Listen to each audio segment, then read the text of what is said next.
नमस्कार, स्वागत है आप सभी का आपके अपने YouTube चैनल फ्लुएंटा इंस्टीट्यूट पे।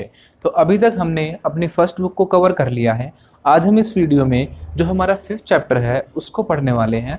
तो 5th चैप्टर हमारे लिए बहुत ज़्यादा इंटरेस्टिंग होगा। इसमें हमें पढ़ना है यात्रियों के बारे में।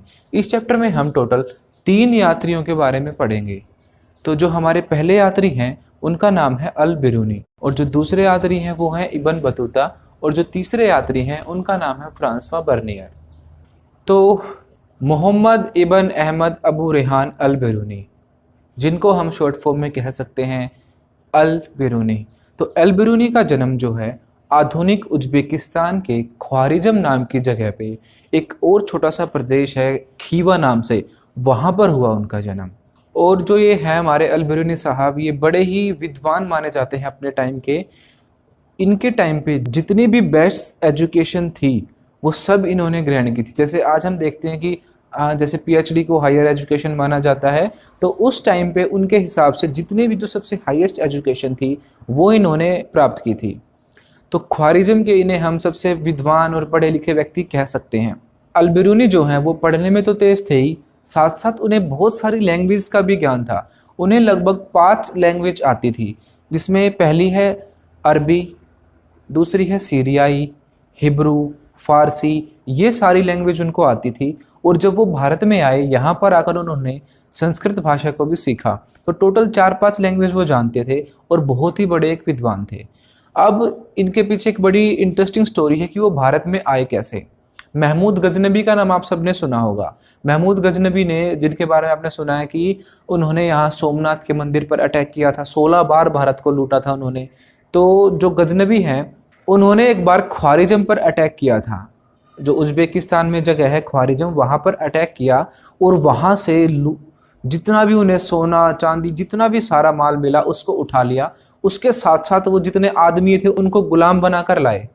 तो इन्हीं गुलामों के साथ जो अल बिरूनी हैं ये भी भारत में पहुँचे, और यहाँ पर शुरू में इन्होंने अपनी जो स्टार्टिंग की लाइफ है वो एक बंदी के रूप में जेल में बिताई। उसके बाद ये इतने विद्वान थे कि जो महमूद गजनबी हैं उन्होंने इनको देखा और वो इनकी विद्वानता से बहुत प्रभावित हुए, और फिर इनको जेल से बाहर निकाला गया।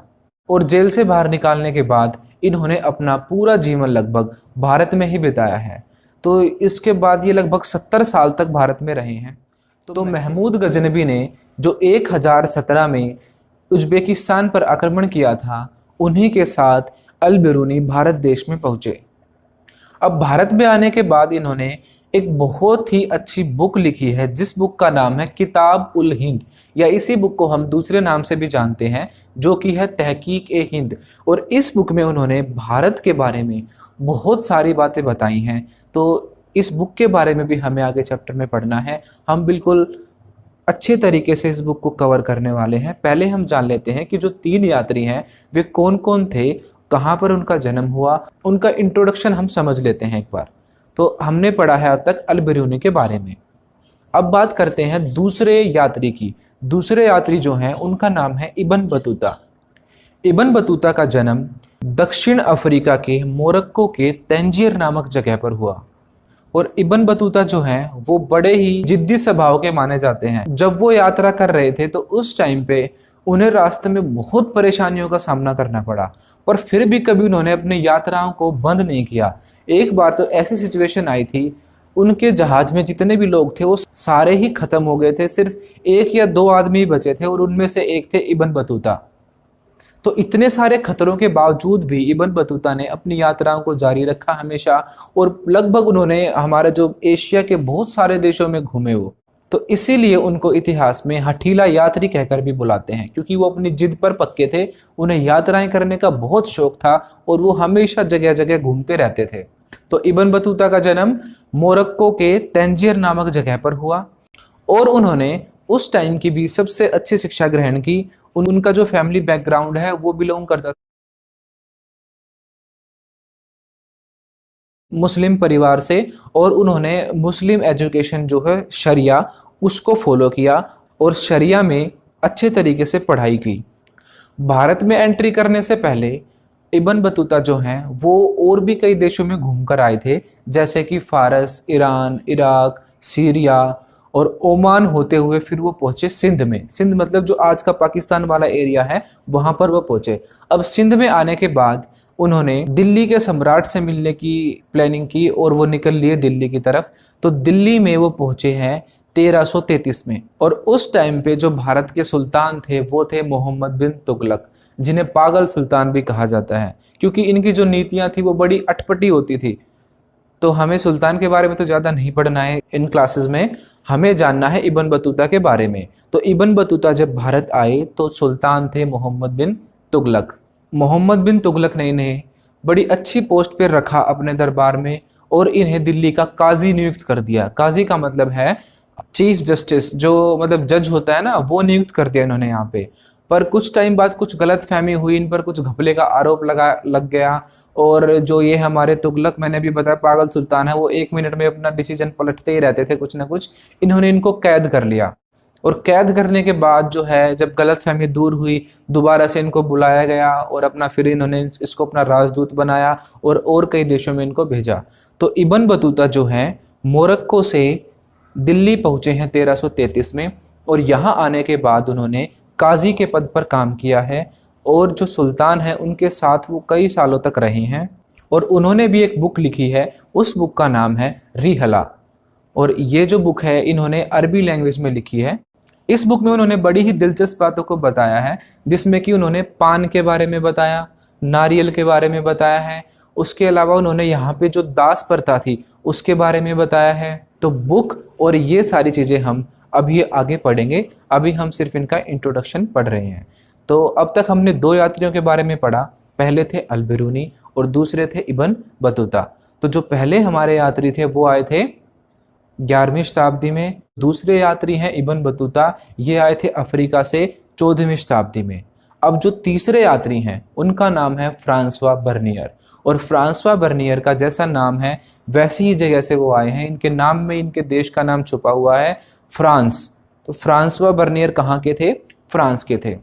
अब जब ये भारत में आए तो यहाँ पर राज था मुगलों का और शाहजहां उस टाइम पर गद्दी पर बैठे हुए थे। शाहजहां के जो बड़े बेटे थे दारा सिकोह, उनकी तबीयत बहुत ख़राब रहती थी।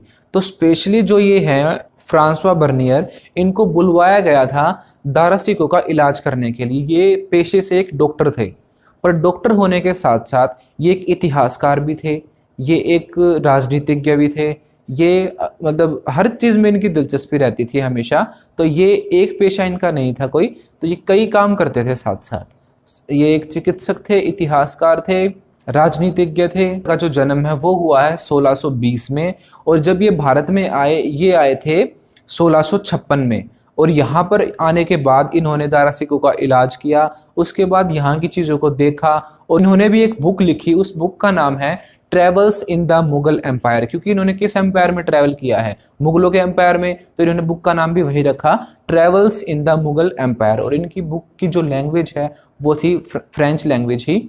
इन्होंने अपनी बुक में 2 चीज़ों के बारे में स्पेशल विवरण दिया है, 2 चीज़ों के बारे में बड़े अच्छे से बताया है। पहला बताया इन्होंने सती प्रथा के बारे में। सती प्रथा उस टाइम की सबसे बुरी प्रथाओं में से एक थी और फ्रांसवा बर्नियर भी इस प्रथा को बहुत बुरी प्रथा मानते थे। तो इसीलिए उन्होंने अपनी बुक में स्पेशली इस प्रथा के बारे में लिखा है। दूसरा उन्होंने जिक्र किया है यहाँ के राजाओं के बारे में, और यहाँ के राजा और उसके वहाँ के राजा में अंतर जो होता है, डिफरेंस, वो उन्होंने बताया है। तो जो मुगल थे वो कैसे थे और जो उनके वहाँ पे राजा थे वो कैसे थे। तो अब हम इनके बारे में जान चुके हैं। और जो इस चैप्टर्स के जितने भी नोट्स होंगे, आप अभी टेंशन ना लें, अभी आप सिर्फ चैप्टर को अच्छे से समझ लें। या तो वीडियो के लास्ट में या जो जितनी बाकी वीडियोस आएंगी उनमें मैं आपको नोट्स प्रोवाइड कराता रहूँगा हमेशा। तो अब एक एक करके इनकी बुक के बारे में जान लेते हैं और किस बुक में क्या क्या बताया वो सारी बातें हम जान लेते हैं।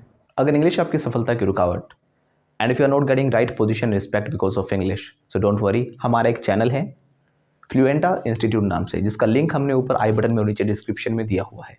या फिर आप यूट्यूब पर फ्लुएंटा इंस्टीट्यूट FLUENTA INSTITUTE लिख कर भी सर्च कर सकते हो, हमारा चैनल आपके सामने आ जाएगा। इस चैनल पर हम आपको स्पोकन इंग्लिश, आइल्स, PT, TOEFL, personality development, life skill और मोटिवेशन से रिलेटेड वीडियोस देते हैं।